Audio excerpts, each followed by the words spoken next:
pour la suite de l'épreuve. Vous l'avez dit, vous avez aperçu Dominique Arnoux, il y a aussi Danny Deby, le Belge, qui a l'habitude, lui, de partir au sprint. Ça va être une guerre de position absolument dès le départ sur un circuit tantôt glissant, tantôt sec, ce qui en fait sa difficulté.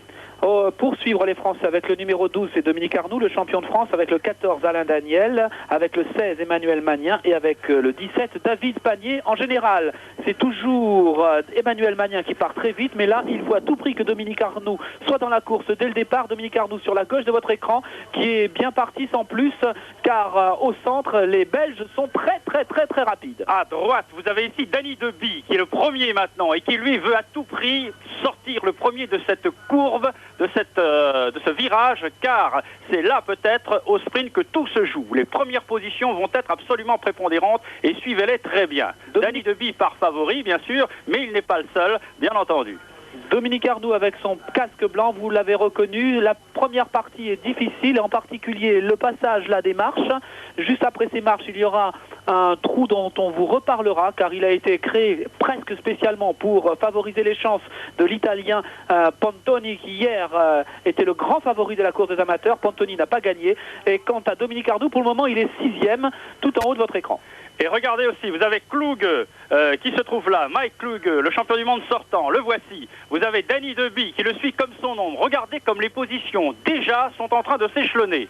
Nous avons ensuite dans les autres positions, nous avons les Tchèques qui sont aussi bien placés.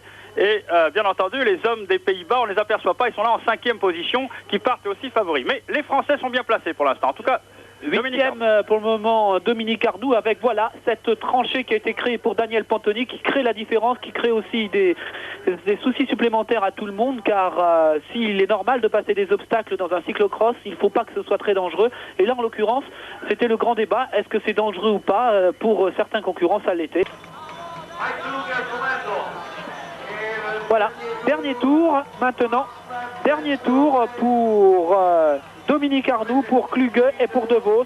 Un tour pour être champion du monde. Kluge qui a fait toute la course en tête, ce serait vraiment très injuste, mais l'injustice, ça fait partie aussi du sport. C'est un des charmes du sport. Il est bien revenu quand même, Dominique. Plus de peur que de mal. Et maintenant, la grande question, peut-il revenir sur Mike Kluge? Il faut revenir dans le premier tiers de ce tour-là pour essayer de récupérer un second souffle, ou un troisième ou un quatrième souffle, et puis battre Kluge au sprint. C'est un beau programme, oui. Un programme assez chargé, je dirais. Si j'ose dire. Et ce serait alors le premier champion du monde de l'histoire depuis André Dufresne en 1958, vous vous rendez compte? On n'était pas né, Jean-Paul. Eh si, c'était une grande année, 1958. Alors, en tête, toujours Kluge en 2e position. Il est revenu après sa glissade de la butte de tout à l'heure. Dominique Arnoux en 3e position, De Vos, et en 4e position, David Panier. Les Français sont toujours aussi bien, mais là, le trou semble fait et De Vos a du mal à suivre Dominique Arnoux. Bon signe, Dominique est peut-être capable de revenir. Il faudrait qu'il revienne dans le premier tiers de ce tour-là. Ben, vous savez, André, on ne peut pas dire encore qui sera le vainqueur. Mais en tout cas, de ces 3 hommes, Kluge facile, Dominique Arnoux bien à sa place, De Vos en retrait. Voilà exactement les positions telles qu'elles sont. Sur le plan technique pur, sur le plan tactique pur, peut-être à la limite sur le plan physique, Dominique Arnoux est battu par Kluge. Bon, ça il faut le dire, il faut être honnête, il faut reconnaître les choses. Bon, De Vos est derrière bien sûr, mais voilà les positions telles qu'elles se présentent. Cela dit, regardez comment il vise, regardez comment il accélère. C'est extraordinaire, comment voulez-vous battre un type pareil? C'est formidable, il a le cyclocross, il chatouille les pédales, il a le cyclocross dans le sang, Mike Kluge. C'est vrai que là il a fait la différence, Kluge. Un peu moins facile dans cette partie, Dominique Arnoux.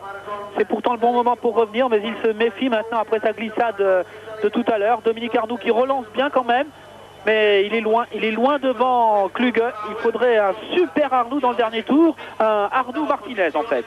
Mais non, c'est encore plus dur pour la butte là. Alors il passe mal les buts maintenant par rapport à Kluge, Dominique. C'est-à-dire qu'il passe mal parce qu'il y a le coefficient fatigue qui joue aussi. Vous savez, plus les tours passent, plus les kilomètres augmentent, et bien plus on a des... Hey, oh là là, Mike Kluge est derrière. Attendez, alors là... Alors là, qu'est-ce qui s'est passé? Qu'est-ce que nous avons... Qu'est-ce qui s'est passé sur cette butte? Il faut le revoir. C'est fantastique, c'est le tournant. Il passait mal parce qu'il était gêné par Kluge. Il a doublé Kluge. Pour le moment, mesdames et messieurs, champion du monde, presque en titre, à 2 km, un peu moins de la ligne d'arrivée. C'est Dominique Arnoux. Et je peux vous dire que et Kluge qui revient tout de suite sur De Vos. Quel sprint! Ça va être un sprint fantastique. On ne voit pas ce qui est arrivé tout à l'heure à Kluge. On va essayer de le voir. Non, c'est arrivé juste avant. C'est arrivé avant. C'est arrivé un problème avant. technique. Et il devait s'arrêter. Un incident technique. Peut-être, ou alors il a glissé tout à l'heure, ou il a chuté, on ne sait pas. En tout cas, Kluge là qui a perdu tout son avantage. Dominique Arnoux qui avait mal passé la butte parce qu'il avait été gêné par Kluge. C'est le tournant de ces championnats du monde. Kluge qui, comme un fou, double De Vos et se lance à la poursuite de Dominique Arnoux. Maintenant, Dominique, il faut avoir les grosses cuisses et le gros cœur là. Oh là là, que c'est beau cette fin de course. C'est fantastique ça. Mais alors, Mike Kluge, il faut qu'il mette le maximum maintenant pour revenir sur Dominique Arnoux. Et Dominique doit se sentir transcendé maintenant pour être champion du monde. Il file vers le titre là. Jean-Paul, vous êtes sûr, il n'y a pas de prolongation au cyclocross? Bon, on va suivre la fin de cette course là, ça va être fantastique. Champion du monde. Oh là là là là, Dominique Arnoux, champion du monde, c'est trop beau pour être pas vrai. Donc Dominique Arnoux a maintenant 3 secondes d'avoir. Au revoir monsieur, vite retour à la course. Dominique, le voilà. Il est bien Dominique, faut le regarder. C'est le plaisir qu'il fait à tout le monde. À Lucien Bailly et à Cyril Guimard qui nous ont rejoint. 3 secondes d'avance sur Kluge, c'est beaucoup et c'est très peu, car Kluge a fait un grand championnat du monde, d'autant mieux qu'il est deuxième, hein, il faut être tout à fait franc, mais il mérite la victoire, Kluge.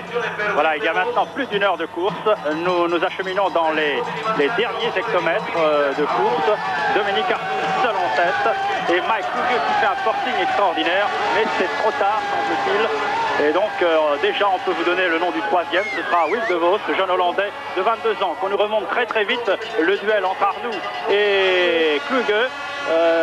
Ça va être trop court pour lui de revenir. Comment vous annoncez déjà 3e De Vos? C'est pas possible, et vous avez oublié David Panier qui est 4e et qui peut revenir en tête avec les escaliers simplement d'avance pour Dominique Arnoux, et derrière lui Kluge qui est en train de faire un retour fantastique, mais Dominique Arnoux est bien, d'autant mieux qu'il sait qu'il n'a moins d'1 kilomètre maintenant pour être champion du monde. Ce serait fantastique, Jean-Paul.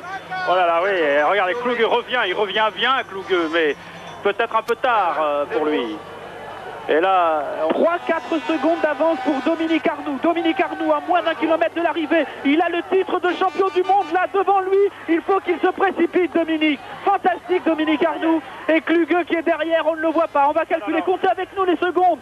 Prenez un repère et comptez avec nous ces secondes pour l'écart qui sépare en ce moment Dominique Arnoux et Kluge. 4 secondes. Ah, 4 secondes, oh là là, mais il a le titre en poche, Dominique Arnoux, il a le titre en poche.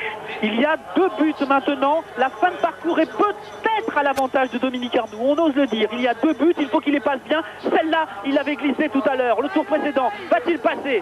Oui, mais ça n'est plus tellement le problème, c'est un problème d'homme maintenant, c'est un problème d'état de fraîcheur, avec d'abord Dominique Arnoux, qui a le vent en poupe parce qu'il est devant, il est seul, il sent la victoire, donc il est motivé, et il y a derrière Mike Kluge qui n'a qu'un souci, revenir, et qui sent que le titre est en train de lui échapper. C'est ça le problème des hommes, un problème de fraîcheur, un problème de mental, un problème psychologique qui se joue. Tout ça, ça fait un ensemble, c'est l'ensemble qui se passe un peu pour un routier et pour un cyclocross.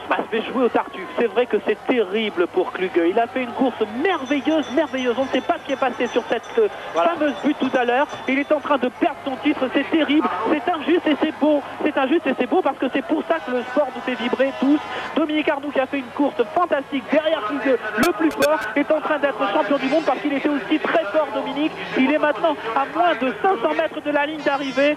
C'est fantastique. Un champion du monde français, voilà, ça va arriver dans 3 minutes, Jean-Paul. Un champion français depuis André Dufresne, ça c'est fantastique. Depuis 1958, on n'avait pas eu un champion du monde professionnel de cyclocross, André Dufresne ayant remporté le titre à 5 reprises. Que c'est bien d'être Tartuffe, regardez Dominique Arnoux. Dominique Arnoux qui est champion du monde, merveilleux. Quelle chance pour le cyclisme français, commencer la saison par une victoire de Dominique Arnoux. Bravo. Merveilleux, Kluge deuxième, déçu, désespéré, triste, mais quelle belle victoire de Dominique Arnoux. 3e, Wim De Vos.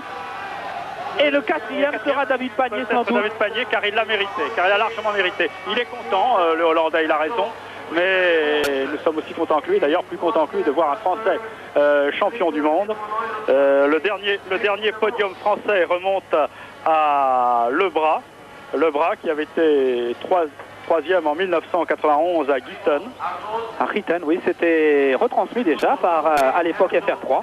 Et nous avions assisté à cette médaille de bronze de Lebras. Voilà, quatrième David Panier, belle course aussi de David, qui à 2 tours de la fin a eu un passage un petit peu difficile. Il a fait une grande et belle course, mais la victoire revient à Dominique Arnoux. Dominique Arnoux, champion de France, champion du monde.